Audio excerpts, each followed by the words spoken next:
Links to check out some active Comicsgate projects or to send me your Comicsgate project for a little writing, editing. I will make a video out of it. The Matrix 4 is going to suck. It turns out it was a trans allegory the whole time. Why spoon feed us the movie? Why not leave it up to us to interpret it? Especially 20 years later. It's fine if it's a trans allegory. It's 2020. Very few people actually care. It's just a movie. It's not some timeless work of art. I think people will probably remember William Gibson long after they forget The Matrix. Keanu Reeves was also in Johnny Mnemonic, another Gibson book. Keanu Reeves and Arnold Schwarzenegger have been in a few very good science fiction films. Maybe they're not the most amazing actors, but they were very good for the roles. So the 1999 film was a trans allegory. 10 years before the one of them grew their hair out and put on lipstick and became stunning and brave, because this kind of feels like J.K. Rowling making everyone in Harry Potter gay and black or whatever. Gee, you didn't have the guts to do it when the film came out, but now that it's successful and you're rich, you can retroactively make it woke, so you can pat yourself on the back for your bravery. It's 1984 retroactive courage. Now, at no risk to yourself, you're going to take a very milquetoast position for 2020, but pretend you did it back in 1999. Because if you were out of the closet trans and you made a film that you said was going to be a trans allegory, it would bomb harder than Beirut. The Matrix 4 comes out about 2 years from now. Keanu, Carrie-Anne Moss are in their 50s. Combine that with an anti-Trump, super woke trans writer. The film is going to be mental illness, a cry for help, 41%, dear Lord, he gonna do it, Miss Obama, get down woke.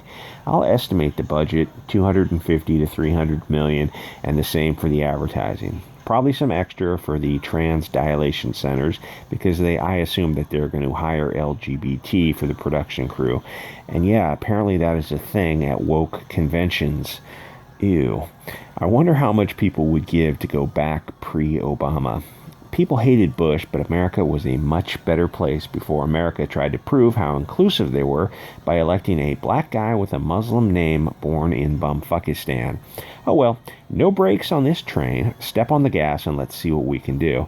If M4 is really woke, it would have Neo be trans. M1 was a tight, simple story. In M2 and M3, they started getting woke. You know, if they're going to keep going back to the creative well, why not do Blade Part 4? Dust off Wesley Snipes, give him his katana, and go for it. The red pill has been borrowed by the right wing. So it's not exactly accurate to say that. There are guys who are taking the red pill. It doesn't necessarily mean pro-Trump, RNC, Rhino, corporate, globalist Republicans shilling for internationalist, capitalist NGOs. But it usually does mean nationalism. But whether that's socialism or fascism or something else matters less. It definitely is opposed to the Pollyanna utopia globalist fantasy that the Matrix presents in Zion. The concept of the red pill is still relevant, but it isn't used so much anymore because so many have either taken the pill or are closing their eyes to go back to the dream world. You can view Antifa as deeply blue-pilled. Actually, BLM is much less blue-pilled than Antifa. There are BLM guys who are just flat out saying that they want to segregate. They're looking for a solution. Antifa isn't. They're just rioting. They go to a boarded-up police station every night and they pound on the walls. That is their protest.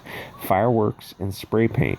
They go to the home of a mentally ill woman and attack her because she has an armband from the 1930s. You have a yelling woman with paraphernalia from World War II, use your imagination, living in a mobile home park.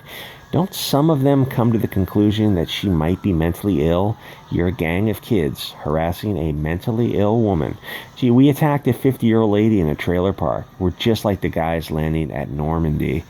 The people feeding Antifa the blue pill are the worst people on earth, monsters in human skin. So Lily and Lana Wachowski, Soros, CNN, MSNBC, they're pulling Antifa's strings. Go fight the fash. Okay, well, where are the fash? Well, anyone white, straight, Republican, or even a moderate Democrat. So 90% of the country. 20 years from now, they'll realize that they have been used, but by then it'll be way, way too late. So M4 will be making a insufferably woke movie now, but in 2 years, the culture war will have either moved on so far or collapsed that the film will look a bit silly, and M2 and M3 were already silly. 99's Matrix was a stellar achievement, but very few people would rank the trilogy as good as the first. It doesn't compare to Star Wars, Lord of the Ring, or even Harry Potter for the retarded crowd. It's just Lord of the Ring for kids, though the books were a lot of fun.